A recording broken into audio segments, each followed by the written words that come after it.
there were two elements in today's program.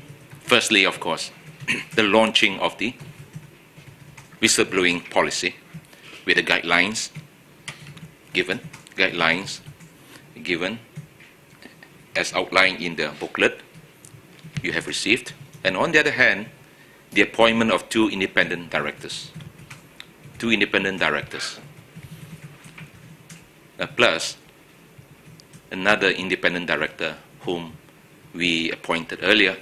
So now that we are having three independent directors, one Malay, one Chinese, and one Indian, satu Malaysia. Well, of course, that is not by design, it's mere coincidence. When I say independent directors, ladies and gentlemen, of course, now, this is another recommendation put forth by the committee. So we could see that we mean business.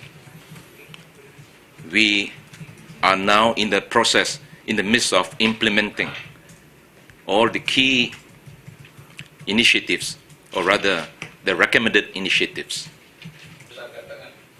Well, in fact, to answer your question, Ades, well, if you were to take a hard look at the existing set of rules and regulations, there's no such fast and hard rule saying that we must appoint partisan reps. But I think at the same time, now we must be fair to these so-called partisans. If at all the partisans, they are the professionals, they know the trade well, then, in all fairness, they shouldn't be excluded from our scope of consideration.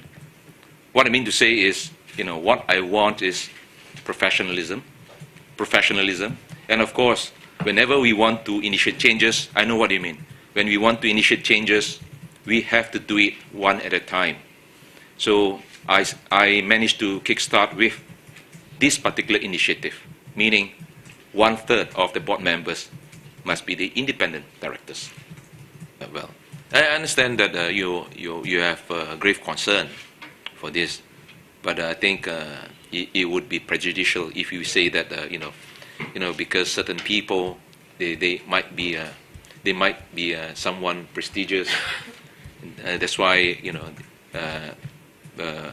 people like Hua Bing might have dragged his feet and all that. I don't think we should jump to the conclusion. But I do agree with you that nobody is above the laws, and we must do the needful. But at times, even prior to this, when I initiated the move, perhaps at a slower pace at the point of time, people somehow or other they could not understand it, and I had been receiving brickbats as well at that point of time. But I know what I've been doing, and I mean business. Okay? Thank you, Dato'. Thank you for the assurance. It's not my view, but that's public perception. I'm representing. Point taken. Thank you. Point taken. When I say no, of course, no one is above the law. Now, what we should do here is we do the tariff audit, investigation. But of course, you know very well that we are in no position to prosecute anybody, right? We are in no position to prosecute anybody. Neither could we arrest anybody. But we have to tell the truth, reveal the truth, and get to the bottom of the matter. And that's what I've been doing. We have been doing all this while. And of course, when I say time and again that end of the day, it's not just the mere release of the report. I mean it. And today, we are in the process and in the progress of doing the needful. The details here: the revenue for last year, for the year 2009, 15 million RM. Expenditure,